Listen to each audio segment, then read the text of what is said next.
4 দিন ধৰি নগাঁৱত অপৰিৱৰ্তিত বান পৰিস্থিতি। ডিজু নৈ আৰু কলং নৈৰ বাঢ়নি পানীৰ বাবে হাহাকাৰ অৱস্থা। ডিজু ভেলীৰ পৰা উৰিয়াগাঁও পৰ্যন্ত বিগত 4 দিনে হাম কটা নাই পানীয়ে। এতিয়াও হ্ৰাস পোৱা নাই কলং নৈৰ জলস্তৰ। ডিজু আৰু কলঙৰ বাঢ়নি পানীৰ বাবে বন্ধ ৰাখিবলগীয়া হৈছে বহু শিক্ষানুষ্ঠান আৰু কাৰ্যালয়। বিগত প্ৰায় এসপ্তাহ ধৰি নগাঁৱৰ ডিজু ভেলীৰ পৰা আৰম্ভ কৰি উৰিয়াগাঁও পৰ্যন্ত আচলতে বৃহত্তৰ এলেকা কলংপৰীয়া এলেকা পানীৰে প্লাবিত হৈ আছে।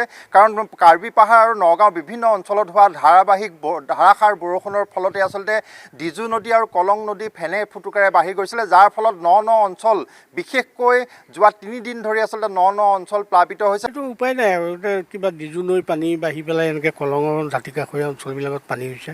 বিশেষকৈ আমাৰ স্কুলখনেই যোৱা শনিবাৰৰ পৰা বন্ধ দিবলগীয়া হৈছে অনিৰ্দিষ্ট কালৰ কাৰণে। যেতিয়ালৈকে পানীটো নুশুকায় তেতিয়ালৈকেতো স্কুল নহ'ব আৰু। হয়, আমাৰ আচলতে পৰীক্ষা হোৱাৰ কথা আছিলে। আমাৰ আজি তাৰিখৰ পৰাই 10 তাৰিখৰ পৰাই আমাৰ দ্বিতীয় গোট পৰীক্ষা হোৱাৰ কথা আছিলে। কিন্তু যেতিয়াই মানে এইটো ৰূপ দেখা দিলে, কলং নৈখনৰ পৰা অহা যি পানীখিনি দেখা দিলে, সেই তাৰ পিছৰ পৰা মানে আমাৰ পৰীক্ষাও বাতিল কৰা হ'ল। কলিয়াবৰৰ বিভিন্ন অঞ্চলত 5 দিনে অব্যাহত আছে বান। পকী ঘৰৰ ভিতৰত একাঠু পৰ্যন্ত বান। কেঁচা ঘৰবোৰো জহি খহি গৈছে।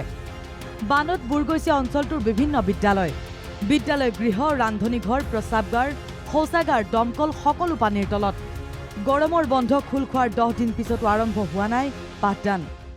আমাৰ এই 37 নং ৰাস্তাৰ যিটো পুল আছে, পুলটোতো ড্ৰেইনৰ কিবা বিসংগতিয়ে নেকি, সেই ড্ৰেইনৰ মানে এফালে ওখ আছে আৰু এফালে চাপৰ আছে। তো সেইফালেদিও পানী মানে অহৰহ আহি যোৱাত আৰু বৰষুণৰ পানী পৰাত মানে আপোনাৰ আমাৰ এইটো অঞ্চল মানে পুৰা পানীৰে ভৰি গৈছে। এতিয়া বিদ্যালয় পাঠদান বন্ধ হৈ আছে। ৰান্ধনী ঘৰটো কোনখিনি আছে? ৰান্ধনী ঘৰ আপোনাৰ এইখিনিতে আছে, এইফালে সোমাই যাব লাগিব। সেইটো পানী তাতো পানী হৈ গৈছে ৰান্ধনী ঘৰ আৰু লেট্ৰিন বাথৰুম সকলোতে পানী সোমাই গৈছে।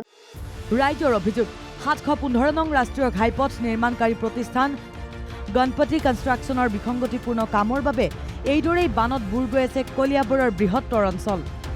ইপিনে নিপকু সৃষ্টি বানে জটিল ৰূপ ধাৰণ কৰিছে নুমলীগড়ত। চতুৰ্থ দিনত ধনশিৰিৰ বানত আক্ৰান্ত 4 সহস্ৰাধিক লোক। নিপকুৱে পানী এৰি দিয়া ধনশিৰি নৈৰ বাঢ়নি পানীৰ কোবাল খুঁটে সম্পূৰ্ণৰূপে ভাঙি নিলে নবিল কেন্দ্ৰগুৰি মথাউৰি। বানত প্লাবিত হৈছে ন অঞ্চল। মিঠাম, চাপৰি, কেন্দ্ৰগুৰি, জাতিপতীয়া ইত্যাদি অঞ্চলত জলবন্দী হৈ আছে শতাধিক পৰিয়াল। ঘৰৰ 2 এপদ সামগ্ৰী উদ্ধাৰ কৰি প্ৰশাসনে ব্যৱস্থা কৰা বান শিবিৰলৈ ঢাপলি মেলিছে অসহায় গয়াই। ইফালে যদি ঘৰৰ অৱশিষ্ট লাম লাকতো, আনফালে পোহনীয়া কুকুৰ।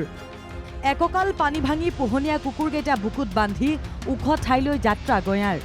ৰাইজৰ অভিযোগ, জটিল পৰিস্থিতিত প্ৰয়োজনীয় ধৰণে ব্যৱস্থা গ্ৰহণ কৰা নাই প্ৰশাসনে।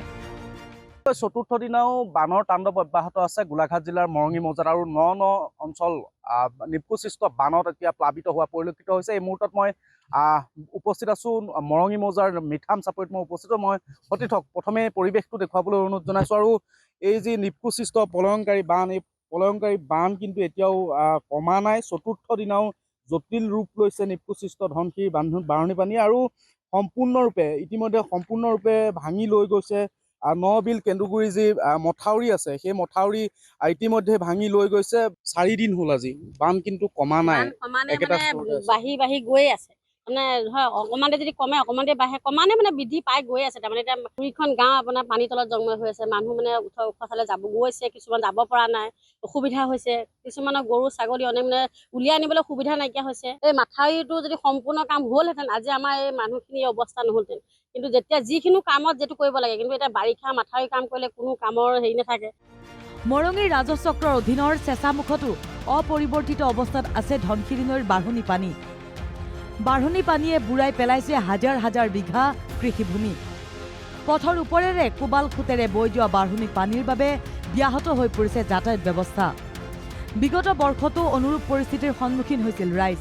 কৃষিভূমিৰ ক্ষতিৰ বাবে ক্ষতিপূৰণ দিম বুলি কৈছিল নিপকুৱে। কিন্তু কি নিপকু, কি চৰকাৰ, কোনোৱেও নিদিলে ক্ষতিপূৰণ।